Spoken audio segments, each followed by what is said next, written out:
Before you can log any parcels, you need to upload the recipients who are receiving parcels. These can be, for example, students, residents, or tenants. We will go through how to bulk upload recipients with a CSV file, manually create individual recipients, and how to edit and delete existing recipients.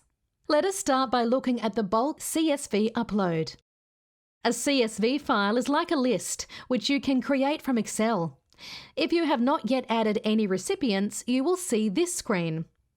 To upload in bulk, simply click on Import from CSV. If you have already added recipients, click on Upload Recipients, and you will be led to the same screen.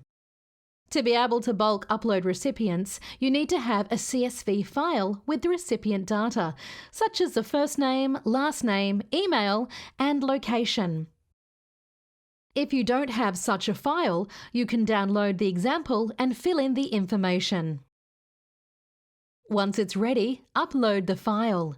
Now you can map the columns of your CSV file with the required information. It correctly detected the first and last name columns, and we can map the email column to email and the flat column to the room column. If everything is correct, click on Validate and Edit Data.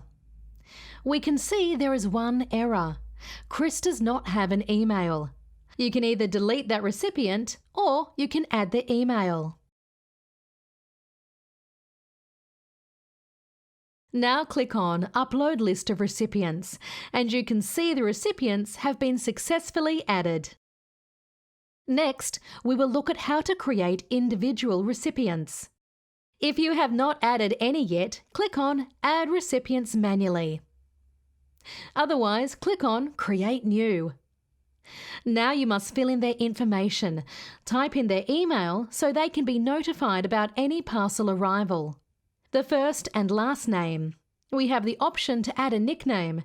This is useful, for example, when an overseas resident adopts a different name.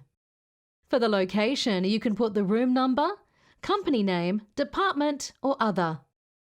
Parcel Tracker uses the location alongside the name to detect the correct recipient.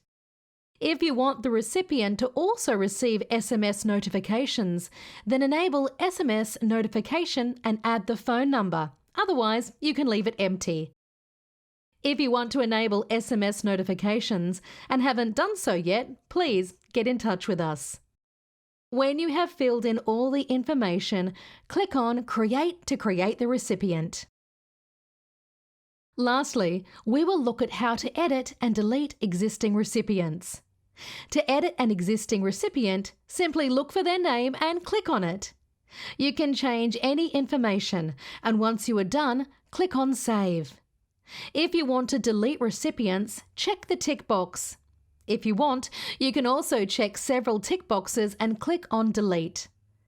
Confirm the number of recipients you want to delete. We have just deleted all their recipient data off the servers. In summary, we have looked at how to bulk upload recipients with a CSV file, how to create individual recipients, and how to edit and delete existing recipients.